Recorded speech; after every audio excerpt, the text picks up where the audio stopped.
Hi guys, how are you? Hope so, very good, and must be working hard for your upcoming exams.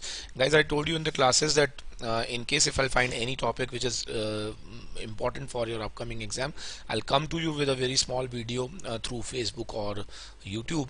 And here is one video with an intent to make you understand the concept of equalization levy.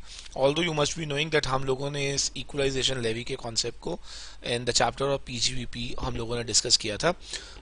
But still just थोड़ा सा और elaborated वे में I would like कि हम इसको यहाँ पर समझने की कोशिश करेंगे कि इक्वलाइजेशन लेवी का कॉन्सेप्ट गवर्नमेंट क्यों लेकर आई and what was the intent behind introduction of this topic and how this is going to work in India.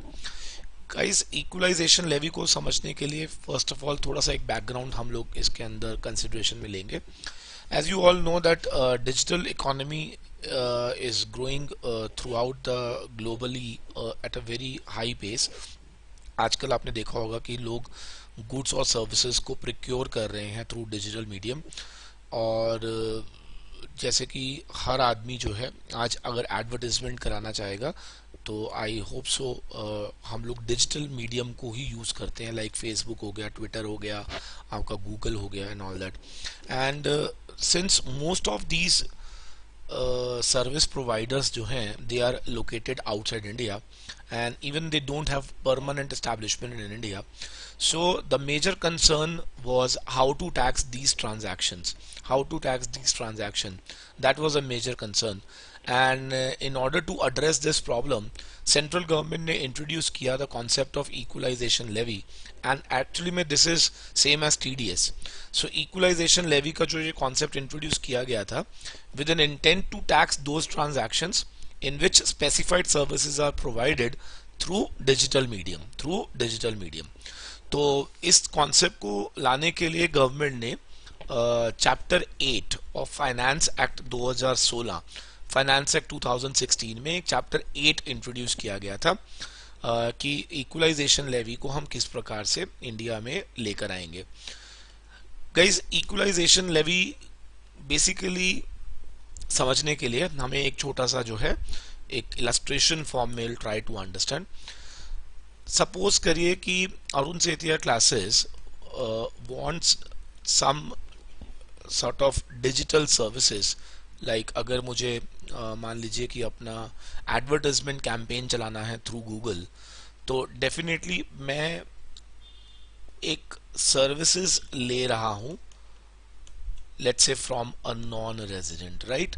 और इसके लिए डेफिनेटली अरुण सेतिया क्लासेस जो है वो कुछ अमाउंट पे करेगा, right, to this non resident. अब यहां पर लॉ क्या चाह रहा है हमसे? लॉ ये चाहता है कि Arun Setia classes while making payment to this non resident should deduct certain amount which is called as equalisation levy, right. तो ये अमाउंट जो मैं इक्वलाइजेशन लेवी के नाम से डिडक्ट करूंगा, that I will deposit to the credit of central government. ठीक है, तो this is the way how these transaction are going to get taxed in India, right. तो इक्वलाइजेशन लेवी में बेसिकली हम लोगों को सबसे पहले तो देखना है कि डिडक्टर कौन होगा इसके अंदर. फिर हमें समझना है that who is going to be deductee. Then we need to understand the concept that at what rate हम लोगों को इक्वलाइजेशन लेवी जो है वो डिडक्ट करना है. ठीक है जी. और फिर आपको ये भी समझना होगा बाय व्हाट टाइम अमाउंट जो है is to be deposited to the credit of CG, right.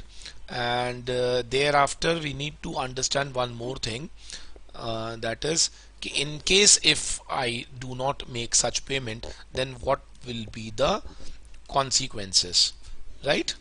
तो ये जो हम लोग कॉन्सेप्ट पढ़ने जा रहे हैं, I would like to repeat again, this concept of equalization levy was introduced via chapter 8 of FA 2016, right.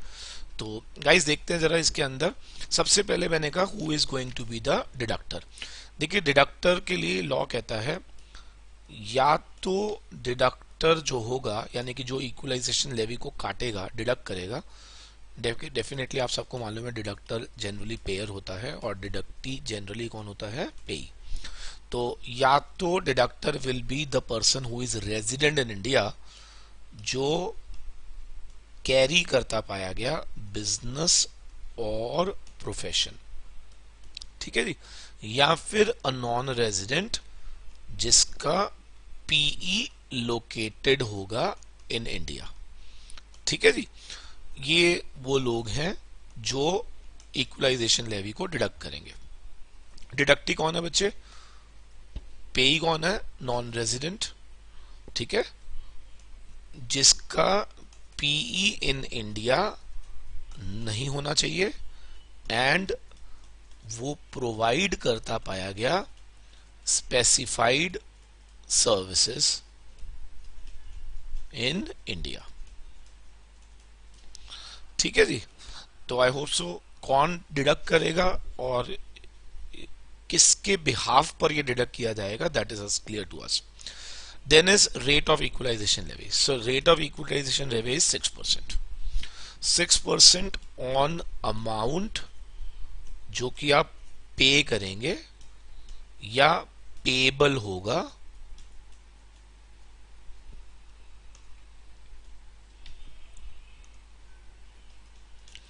To such non resident.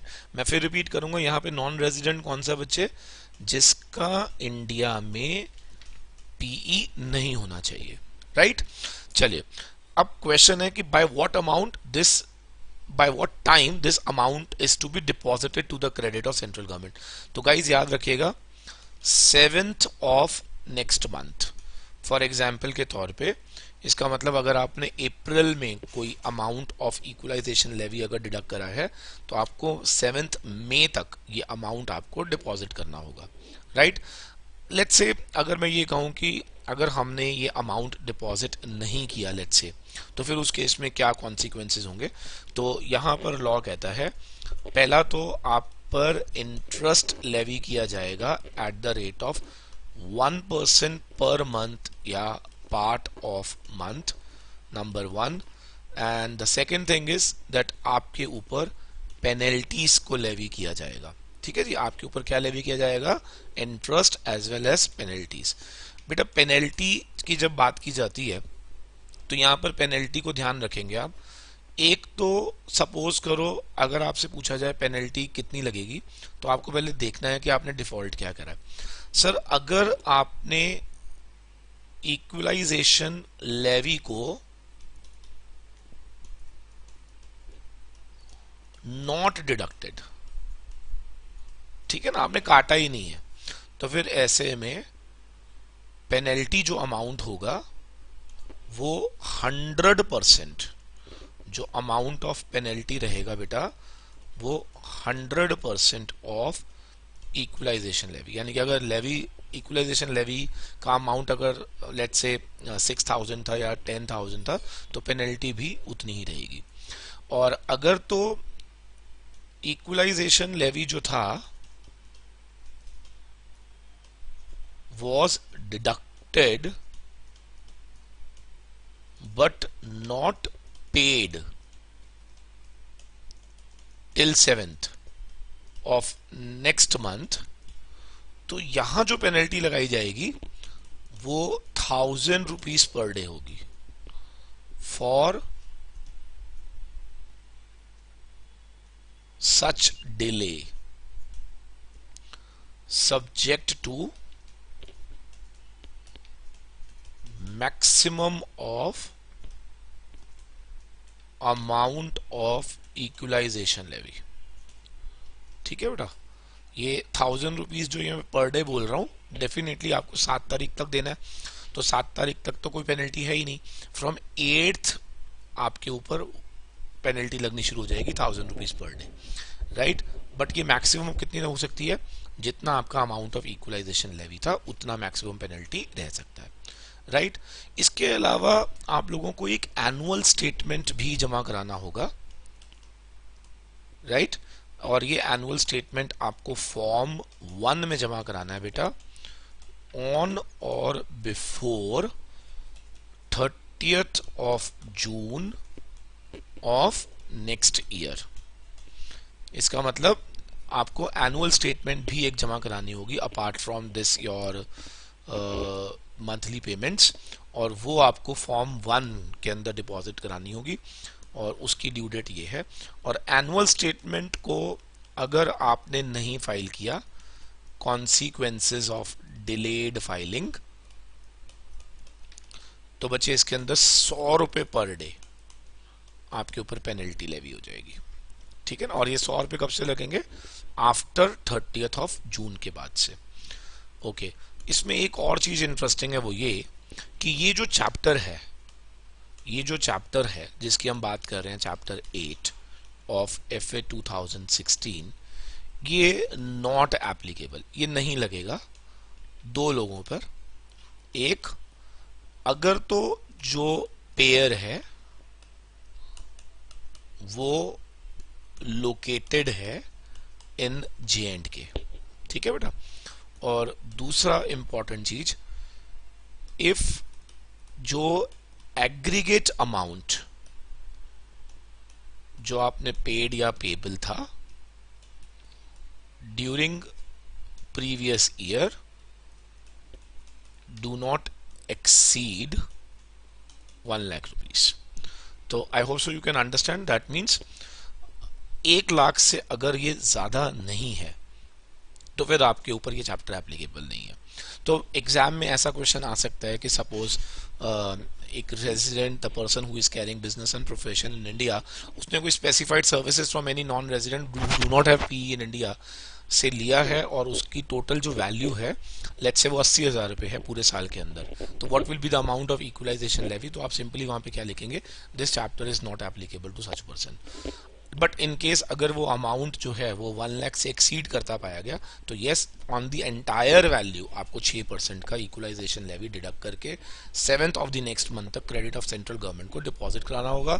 Otherwise interest at the rate of 1% per month और part of the month आपको साथ में along with amount of equalisation levy pay करना होगा। और penalties मैंने आपको बताया 2 तरह की हो सकती है, या तो आपने डिडक्ट नहीं करा या डिडक्ट करा बट रेमिट नहीं करा। डिडक्ट नहीं करा तो 100% ऑफ इक्वलाइजेशन लेवी तक के अमाउंट की आपके ऊपर पेनल्टी लग सकती है। बट अगर आपने डिडक्ट करा but credit of central government में जमा नहीं कराया तो 1000 rupees per day, but again subject to maximum of amount of equalisation levy आपके ऊपर पेनल्टी को लेवी किया जा सकता है, राइट। चलिए गाइस, एक बार हम इसको एक फाइनल क्रक्स बनाकर मैं आपके लिए ये छोड़ देता हूँ।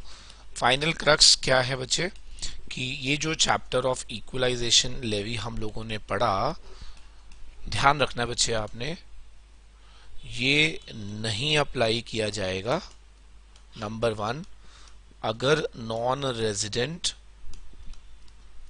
जो पेई था अगर उसका पीई इंडिया में पाया गया, ठीक है जी, तो ये चैप्टर नॉट एप्लीकेबल। अगर जो एग्रीगेट अमाउंट पेड या payable during previous year does not exceed rupees 1 lakh, and इसी तरह से इन केस जो पर्सन पे कर रहा था, दैट मीन्स पेयर, अगर वो रजिस्टर्ड पाया गया इन J&K। और एक चीज आपने और ध्यान रखनी है कि जो स्पेसिफाइड सर्विसेज हैं वो फॉर बिजनेस और प्रोफेशन के लिए ली गई है, ठीक है जी। तो ये 4 बातों का आपने ध्यान रखना है कि अगर पेई नॉन रेजिडेंट था लेकिन अगर उसका पी भारत में है तो डेफिनेटली ये चैप्टर नहीं लगेगा। और एग्रीगेट अमाउंट पेड और payable during the previous year जो है वो डू नॉट एक्सीड 1 लाख, तो भी ये चैप्टर नहीं लगेगा। अगर पेयर जो था वो रजिस्टर्ड इन J&K था तो भी ये चैप्टर नहीं लगेगा।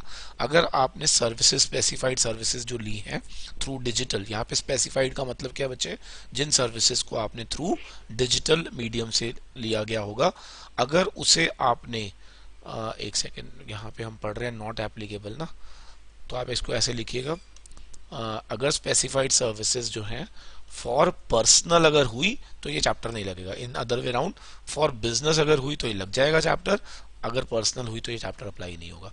आई hope so the concept is clear to all, and wish you very all the best for your upcoming exams. I will be coming with more videos, and I would like if you want to be updated with all such very informative videos, so subscribe to our YouTube channel.